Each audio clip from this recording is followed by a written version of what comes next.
I'll do it now real quickly because I think Monday is going to be, packed with other stuff. So packed with other Ace stuff.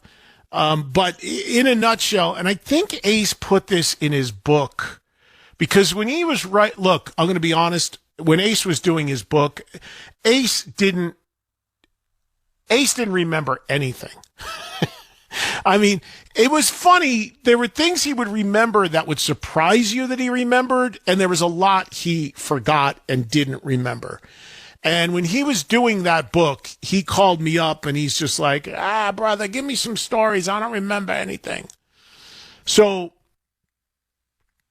in a nutshell, the story Jester is asking me to tell, if you haven't heard it or read about it, I had just started working at Megaforce Records. I had just signed Ace, and when he was out doing a press campaign, we were going around to radio stations, and he was visiting them, doing publicity to promote the record. I think this was for the first record. It might have been the second. I don't remember.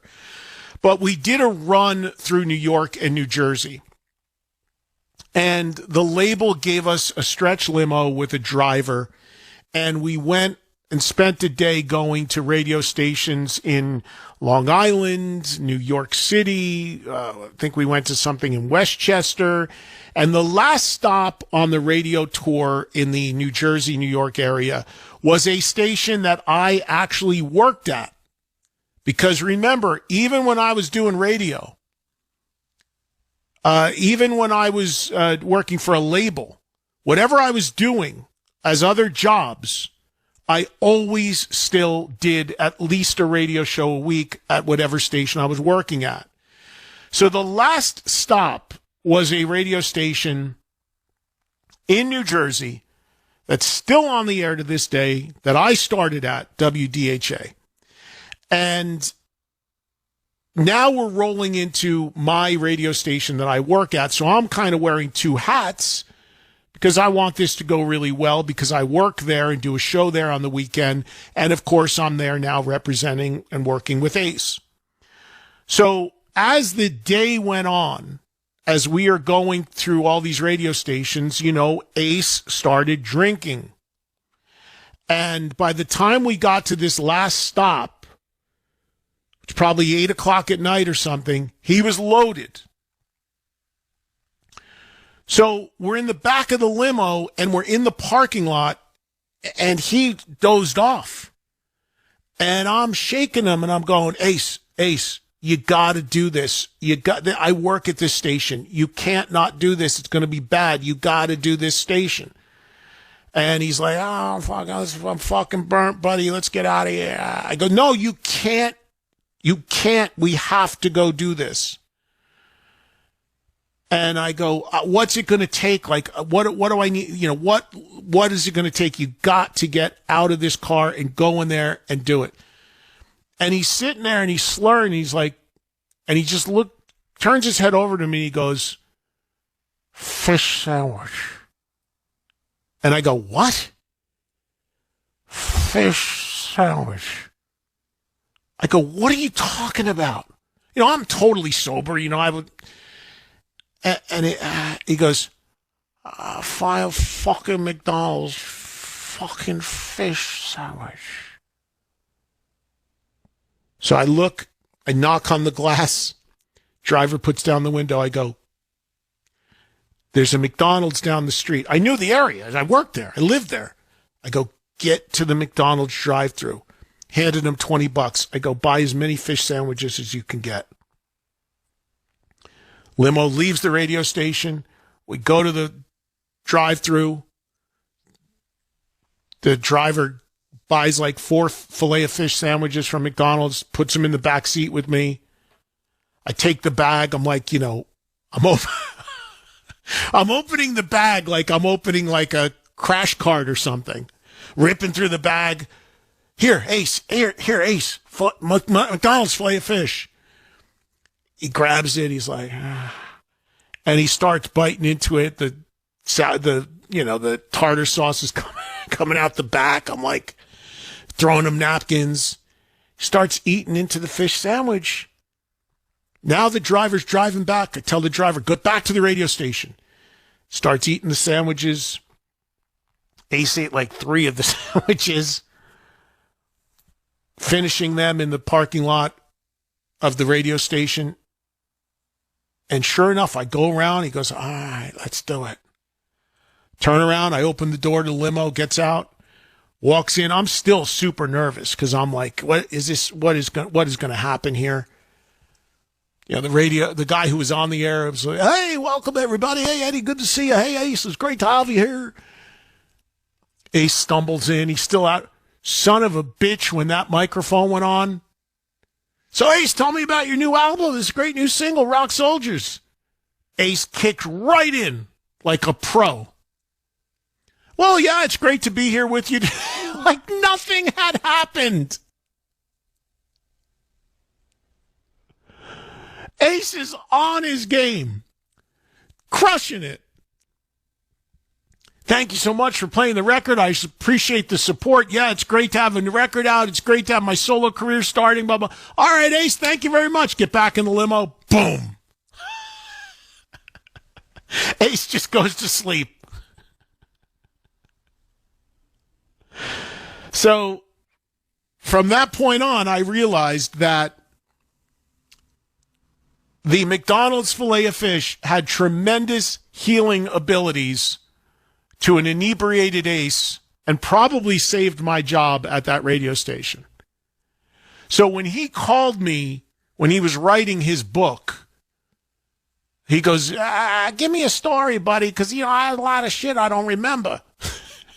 So I go, you remember when I revived you with Filet-O-Fishes? No, tell me about that. So I'm pretty sure, I don't remember because it's been a little while since I read Ace's book, but the story of the Filet-O-Fish is the one story I gave him in his book. And he wanted to write more he wanted to do another book, and I told him he should, because as much as I enjoyed Ace's book, there is a ton that should have been in there that was not. Because he just didn't remember. So I said to him, I'm like, you got to rely on other people like me and others that were close to you during that time to get some good stories, because you don't remember, and there's nothing wrong with that. But, you know, they do. I do. So I know he had totally intended to do a second book. I've said it so many times. I was very, very happy that Ace got sober,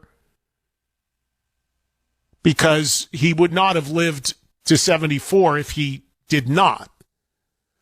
But I also had some of the best times drinking and partying with him, because he was fun to do that. You know, there's people that when they drink, they become angry drunks, and that's not good. Or they have these crazy mood swings, or it's bad. It's volatile. And then there's people that are just fun to drink with, that just laugh and they're happy drunks. Ace was definitely that. He, you know, the jokes and the cackling and the stories would be forever. So I used to always tell him, I'm super happy you're sober, because you have to be. But man, I missed popping some drinks with him. Many, many more of these stories and remembrances and whatever you guys want to get into when we celebrate Ace on Monday.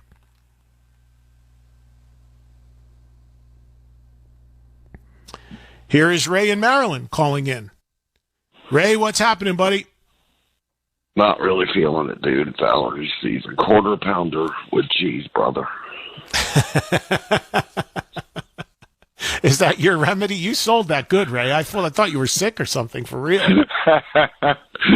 That's just so great. Nothing like junk food to heal to get you sober. I mean, look, for those that know what White Castle is, because it's not a national chain, but White Castle is pretty much regarded as the ultimate drunk food in terms of recovery. That and Jack in the Box tacos, both so bad they're good if you got a hangover. Oh yeah, Taco Bell too is a fix around here. The Jack in the Box taco is an interesting I've heard you talk thing. about that, yeah. Because Jack in the Box used to be national. It's not anymore. On the West, they're all over the place. California, Vegas, they're everywhere. But they're not on the East Coast at all anymore. But the Jack in the Box taco is an interesting thing because it is you think of a taco, even soft shell, hard shell, it's got fresh ingredients, lettuce, tomato, everything in it. The Jack in the Box taco is just this shell with some mystery meat ground up in it and some cheese, and the whole thing is deep fried. So it just comes out of a deep fryer and then goes into a little sleeve, and then you get the packets of hot sauce. It is one of those things that is so bad that it's good, if that makes sense. Well, I guess it makes sense if you're in the mood for that. Yeah, and you must, Ray, you're East Coast. I mean, you must have had White Castles, right? Yeah, my ex-wife was from New Jersey, the Princeton area, and we visited there a couple times, her friends and stuff, over the years we were married. And, yeah, we definitely had to go to the White Castle a few times. But we don't have them where I'm at. But even though White Castle is not a national chain, it is widely known around the country because they have it in the supermarkets, and it's also there was the movie and all that stuff. But the White Castle, you will pay a price usually the next day for having it. But it's so bad, it's good. I haven't had it in ages. And they actually opened a couple here in Vegas. I just heard one of them closed though. But that is also considered to be incredible drunk food. But Ace was the only one I knew that was revived by the Filet-O-Fish from McDonald's. It's the first I had heard of it. And the bowling story is great too. But let's save that until Monday. I got a few things, Eddie. I did mention that I was going to do that live stream of. It was Zach Sabbath and BLS. They were going to put the whole concert on. It was on Veeps. It was great, dude. The show that was coming around here is in Silver Spring, Maryland, but it's on a Monday night, and I get up at 4 a.m., and it wasn't going to work out for me, so I at least did the live stream, and it was fantastic. Beautifully shot. The audio was great. Zach's just on his game, man. That band is tight. Zach Sabbath sounded great. And another thing I wanted to mention, I saw you saw my email about that Alice Cooper set that guy called in about. The set I sent you that was around 95 minutes with 24 songs, and he actually ended, was the show that guy was talking about. Oh, so it was the exact show? The exact show. So I don't know if he blacked out during portions of it or was in a beer line or what, or left before they did Under My Wheels after the Nirvana cover, but that was the exact show he was at. So, I didn't realize. I thought because somebody else called in and had seen other shows, and they were like, I thought that was just a different show. I didn't know it was the exact same venue. Yep, that was the show he called in about. So I don't know what happened to him during the show, but he missed some shit. Maybe he took an edible or something and lost a half an hour. I don't know. Yeah, exactly. Maybe he needed a Filet-O-Fish. Right. And the other thing, speaking of Alice Cooper, you had Sully on yesterday, which was great.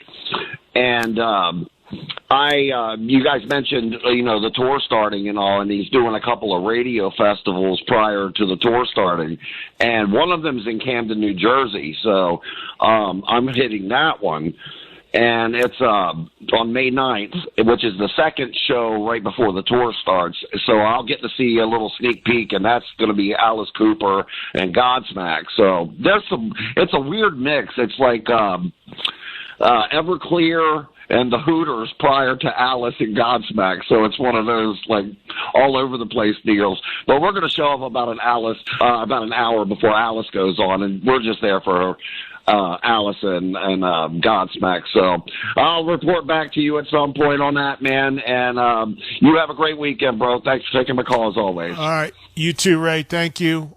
Well, you get some weird mixes with some of those radio shows. I'm sure. I think the show that Ray is going to and referring to is branded with the Philly radio station MMR They do something called I think the MMR barbecue or MMR barbecue or something. It's Camden, New Jersey, which is right across from Philadelphia. It's south down there.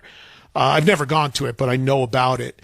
But the Hooters are a Philly-based band. And even though they're not a hard rock band, I guess that's probably the connection to kind of mix it up a little bit and come up with kind of an eclectic bill there.